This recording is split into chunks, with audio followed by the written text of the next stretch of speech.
আসসালামু আলাইকুম। কয়েকদিন আগেই ক্যারেট কিনে নিয়েছিলাম, কারণ ক্যারেটের ভিতরে গাছ লাগাবো। আমার একটা ফ্রেন্ডের বাসায় গিয়ে দেখার পর থেকে এই ড্রাগন চারা লাগানোর ইচ্ছা হয়েছিল। সেখান থেকে ড্রাগন চারা লাগানোর জন্য আমি চলে এসেছিলাম একটা নিকটবর্তী নার্সারিতে। এটি মূলত একটি সরকারি নার্সারি। এইখান থেকে আমার মূলত অনেক ধরনের গাছ কেনা হয়েছে এবং আমার বাসার যত আম গাছ থেকে শুরু করে যত প্রকার গাছ, শহরের বাড়ি থেকে শুরু করে গ্রামের বাড়িতে এইখান থেকেই গাছ কেনা হয় মূলত। কারণ এটা আমার বাসা থেকে একটু কাছেই। আর এখানে সরকারি এবং এখানে অনেক সুযোগ সুবিধা পাওয়া যায়। গাছের কোনো সমস্যা হলে বা রোগ আক্রান্ত হলে এখান থেকে পরামর্শ নেওয়া যায়, কিভাবে গাছকে উচ্চ ফলনশীল করা যাবে। সকল ধরনের তথ্য এখান থেকে নেওয়া যায়। তো আমি প্রথমে গিয়েছিলাম ব্ল্যাকবেরি এবং ড্রাগনের গাছ সহ অনেক ধরনের গাছই কিনতে গিয়েছিলাম। তার মধ্যে অন্যতম ছিল ড্রাগনের চারা এবং ছিল ব্ল্যাকবেরি। তো প্রথমে ব্ল্যাকবেরি দেখার পরে আমি একটু হতাশ হয়েছিলাম, কারণ এখানে ছিল দেশি চারা। তো আমি বললাম, আঙ্কেল, বিদেশি চারা কি এখানে কোনোভাবে আনা সম্ভব না? বলতেছে আনলেও অনেক সময় লাগবে। দেন আমি একটু ড্রাগনের চারা দেখলাম, দেখার পরে বললাম আমাকে একটু আঙ্গুরের চারাগুলো দেখে নিয়ে আসেন, আপনার কই আছে আঙ্গুরের চারা। তো দেন কিছু গাছও আসছিল নতুন, যেগুলো দেখতেছিলাম নামাচ্ছিল। দেন আমরা সামনের দিকে এগিয়ে যাচ্ছিলাম। এই নার্সারিটা অনেক বড়। এটাকে মূলত বলা হয় কৃষি ফার্ম হিসেবে।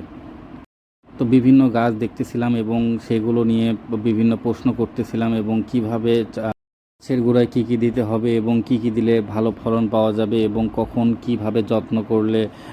আমি এখানে আসলে মাঝে মাঝে একটু অবাক হই। আমি যে গাছ নিয়ে যাই, এরা যেখানে সে গাছ লাগায়, একই গাছ হলেও এখানে ফলন হয় 3 গুণ থেকে 4 গুণ, আর আমি যেটা নিয়ে যাই সেটাতে ফলন হয় 1 গুণ।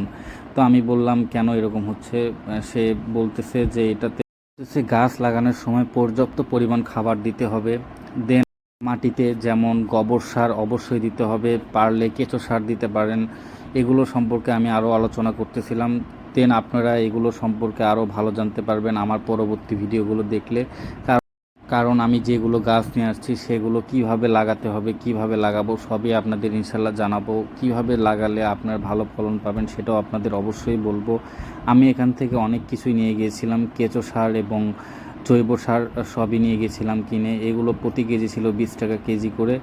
দেন আমরা সামনের দিকে এগিয়ে যাচ্ছিলাম। এখানে প্রায় সকল ধরনের সবজি, ফল এবং সকল ধরনের গাছ এখানে উৎপাদন করা হয়। আর যেগুলো উৎপাদন করা হয় না সেগুলো মূলত বাহির থেকে বা বাহিরের নার্সারি থেকে আনা হয়। এখানে দেখতে পাচ্ছেন সামনে একটি ডাবের নতুন বাগান করেছে। ডাবের গাছের সাথে দিয়ে এখানে লাগানো হয়েছে আদার গাছ, যা এখন বর্তমান কৃষিতে একটি বৈপ্লবিক পরিবর্তন ঘটিয়েছে।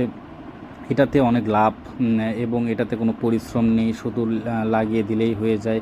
এটাতে প্রচুর পরিমাণে রোদ বা বৃষ্টি এগুলো কোনোটাই লাগে না, জাস্ট ছায়াতেই অনেক ভালো হয়ে থাকে এই গাছগুলো। আর এই নারকেল বাগানে ঘাস অনেক বড় থাকার কারণে পিক তুলতে পারলাম না, কারণ এর আগে যখন এসেছিলাম তখন ঘাস ছিল ছোট ছোট।